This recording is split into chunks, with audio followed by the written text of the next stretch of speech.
साहब ने जो साइपर की बात की है, मैं हमारे पार्टी का इसके ऊपर बिल्कुल क्लियर मौकिफ है कि उसके ऊपर जुडिशियल कमीशन बनाएं, सुप्रीम कोर्ट जुडिशियल कमीशन बनाएं।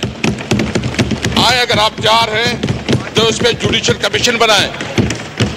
जिस तरह साइपर में जो हमारा मौकिफ था कि एक 19 ग्रेड का ऑफिसर हमारे एम्बेसडर को बुला के जिस तरह वो डिक्टेशन देता है, वो हमारी कौमी गैरत पे एक बहुत बड़ा सवालिया निशान था।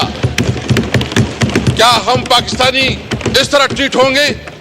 मैं बिलावल भुट्टो साहब से ये जो उसने बात की है, अब पहले मैं तो दूसरी बात करना चाहता हूं। क्या शहबाज शरीफ साहब और यहां मुस्लिम लीग नून की जितनी लीडरशिप थी, ये सब नहीं कहते थे कि झूठ का फलंदा है, कोई साइपर नहीं है? ये प्रेस कॉन्फ्रेंस करते थे, ये तकरीरें करते थे और ये कहते थे कि झूठ है, कोई हकीकत इसकी नहीं है। फिर इस साइपर को बुनियाद बना के इमरान खान के खिलाफ जिस तरह उसको सजाएं दी गई, जिस तरह अदालत का, यानी मुझे तो समझ नहीं आ रही कि एक दिन में 11-11 घंटे अदालत की प्रोसीडिंग चलती है, 14 घंटे जो है ना अदालत की प्रोसीडिंग चलती है, और मकसद ये है कि किसी तरह गन पॉइंट से जज के ऊपर गन पॉइंट से उसको सजा दिलाई जाती है, इसलिए कि इलेक्शन के दौरान अपने वर्कर को, अवाम को मायूस किया जाए कि इमरान खान की कोई कैरियर नहीं है। अवाम ने दिखा दिया। तो इसलिए सबसे पहले मैं हुकूमत से मुतालिबा करता हूं कि अगर इस पे वो हकीकत समझती है, सच्चाई समझती है, तो आए कि इसके ऊपर जुडिशियल कमीशन बनाए, जुडिशियल कमीशन बनाए और फिर हकीकत सामने आ जाएगा। जो जिस तरीके से सबसे पहले मैं मुजम्मत करता हूं जो हमारे प्रेसिडेंशियल कैंडिडेट महमूद जगदई के घर पे छापा पड़ा, जिस तरह ताकि कोई भी अपनी हक की बात ना कर सके, जिस तरह कल जो है ना एक मैसेज दिया गया, अगर असेंबली में कोई तकरीर करेगा तो उसका अंजाम ये होगा। मैं उन लोगों को ये बात वाज़ेह करना चाहता हूं, वो डर और खौफ का वक्त गुजर चुका है, हम तमाम हालात से निकल चुके हैं। हम ना आप देखें, हम कानून और आइन को हमने सारी उम्र, मैंने इमरान खान के साथ 29 साल गुजारे। मैंने उस वक्त जब उसको ज्वाइन किया तो उस वक्त बुनियादी मकसद ये था कि पाकिस्तान में कानून की हुक्मरानी हो। मैंने जो उसके साथ ज्वाइन किया तो उस वक्त थी कि हमारी कॉन्स्टिट्यूशन सुप्रीम होगी, सुप्रीमेसी ऑफ कॉन्स्टिट्यूशन। जब हम उसने उस वक्त ज्वाइन किया तो इस वक्त मकसद ये था कि हम आवाम को इंसाफ दिलाएंगे, और इंसाफ के लिए हमारी जद्दोजहद थी। 29 साल इमरान खान के साथ गुजारे। इमरान खान ने कभी उसूलों पे सौदाबाजी नहीं की। उनके लिए आसान था कि वो भी एग्रीमेंट करता, मुल्क से बाहर चला जाता, लेकिन उसने न वो भागा है और उसने डट के मुकाबला किया। उसने तमाम ऑफर में वो किए और उन्होंने फैसला किया है कि वो इस मुल्क में रह के हालात का मुकाबला करेंगे। मैं आपको कहता है कि इंशाअल्लाह ताला ना हमारा लीडर झुकेगा ना हम झुकेंगे इंशाअल्लाह ताला। अगर किसी का यह ख्याल है कि इमरान खान इस किस्म के हथकंडों से वो किसी उसके ऊपर आ जाएगा, किसी ऑफर को कबूल करेगा या कोई कंप्रोमाइज करेगा, कोई कंप्रोमाइज नहीं होगी। हमारा वही मकसद है कि पाकिस्तान के अंदर कानून की अलमबरदारी हो, आइन बालादस्त हो, मुल्क में हम आजाद जुडिशरी चाहते हैं। तो इसलिए मैं आज ये वाज़ेह करना चाहता हूं, अगर किसी की गलतफहमी है, ये जो लोग आए यहाँ ये सारे कुंदन बन गए, कुंदन, इसमें कोई डरने वाला नहीं है। मैं इस सीट पे, जनाब स्पीकर, मैं इस सीट पे रहा 3-3.5 साल। मेरे जिस तरह तौहीन और तज़हीक की गई, घरों पे छापे पड़े,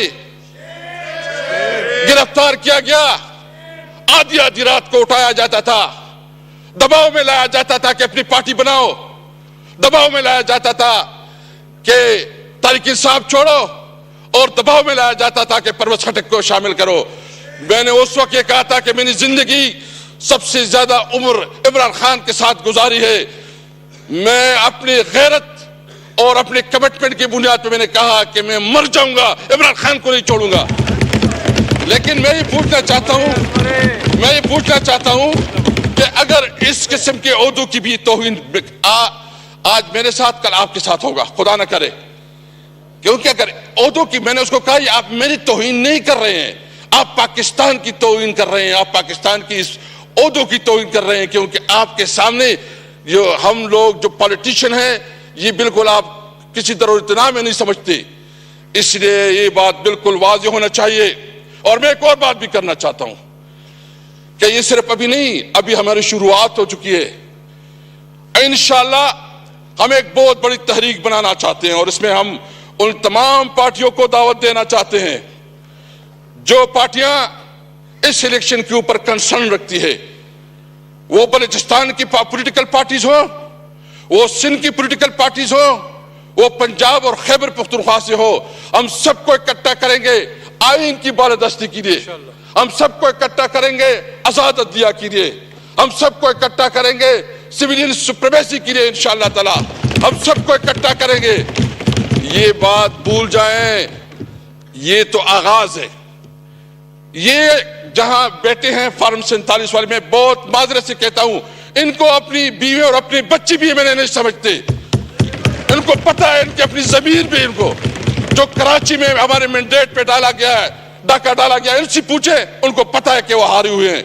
जो इस्लामाबाद से है उनको पता है कि वो हारे हुए हैं, जो पिंडी डिवीजन से है उसको पता है कि वो हारे हुए हैं।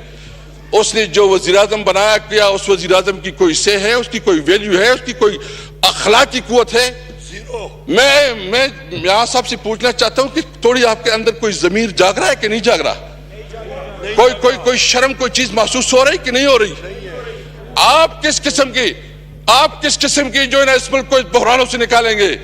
सबसे क्या है बेटे बिलावल साहब, मैं आपसे पूछना चाहता हूं कि क्या आपको पता नहीं है कि जो कुछ हुआ पाकिस्तान की तारीख में इतनी बड़ी रिगिंग कभी हुई है? इस तरह के जो धांधली हुए कभी इसका तस्वर मिलता है? इस तरह जो सिचुएशन, यानी आप बताएं कि इस तरह कभी हमारे वोटरों को उठाया जाता है, किसी सपोर्टर को उठाया जाता है? हमारे ये जो दबात चौड़े, यानी उन्होंने इतनी मेहरबानी की कि मेरे अपने हल्के में पोस्टर छापे गए, मेरे फोटो छापा गया और उसके साथ दूसरे निशान लगाए गए। ये जो निगरान हुकूमत, इसका ये काम था। मैं एक और पूछना चाहता हूं, हमारे साथ सीनियर लीगल लोग बैठे हैं, कि जो पंजाब की निगरान हुकूमत कितनी टाइम रही है कि अगर हमारा हक नहीं मिलता तो कोई यहां हुकूमत नहीं करेगा इंशाअल्लाह ताला। हम ये भरपूर तरीके से अपनी आवाज उठाएंगे, ये हमारा हक है। मैं इसके अलावा दो और बातें करना चाहता हूं, और फिर जो है ना,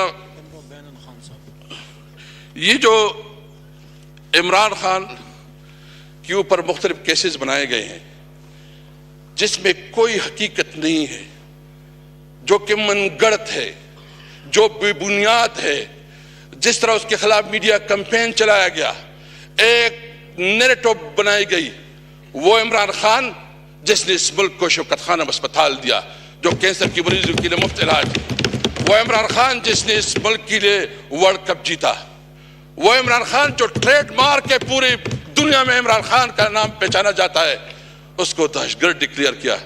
अगर इमरान खान दहशतगर्द है तो फिर कोई जो है ना, कोई हम सब फिर सारे दहशतगर्द है हम। इसलिए अगर आप चाहते हैं, मैं बिलावल साहब ने जो बातें की है, सबसे पहले आपने इमरान खान के खिलाफ, आपने शाह महमूद कुरैशी के खिलाफ, आपने हमारे सदर साहब चौधरी परवेज इलाही साहब के खिलाफ, हमारी ख्वातीन के खिलाफ, बुशरा बीबी के खिलाफ जो केसेस आप लोगों ने बनाए हैं वो फौरन वापस ले। आप उन तमाम केसेस को इमरान खान को रिलीज करवाएं। और फिर जो एजेंडा है, हम बिल्कुल ये समझते हैं कि हम कॉन्स्टिट्यूशन की सुप्रीमेसी पे, हम आइन की बालादस्ती पे, हम आजाद जुडिशरी पे बिल्कुल हम ओपन है। सबसे पहले हमें हमारा हक दें, जो हमसे हमारा हक 47 के जरिए जो छीना गया है, हमें हमारे लीडरान को रिहा किया जाए। और जो पैमरा ने बैन लगाया इमरान खान की ऊपर, उसको दिखाया नहीं जा रहा है, वन साइडेड जो है ना सब कुछ चल रहे हैं। हम उसकी मजम्मत करते हैं और मुतालिबा करते हैं कि पैमरा जो है ये बैन उठाए इंशाअल्लाह ताला। मेरे स्पीकर साहब, आपको पता है हमने जो सियासत की, मैं स्टूडेंट लाइफ से पॉलिटिक्स में रहा हूँ, हमारी ज़िंदगी का ये मकसद है। इमरान खान के साथ जब हम पहले थे 97 में इलेक्शन कंटेस्ट किया तो लोग हमें जो है ना हमारे साथ मजाक करते थे कि ये टांगा पार्टी है। हमने उसके साथ चलते रहे, जद्दोजहद की, लंबा अरसा चले हैं।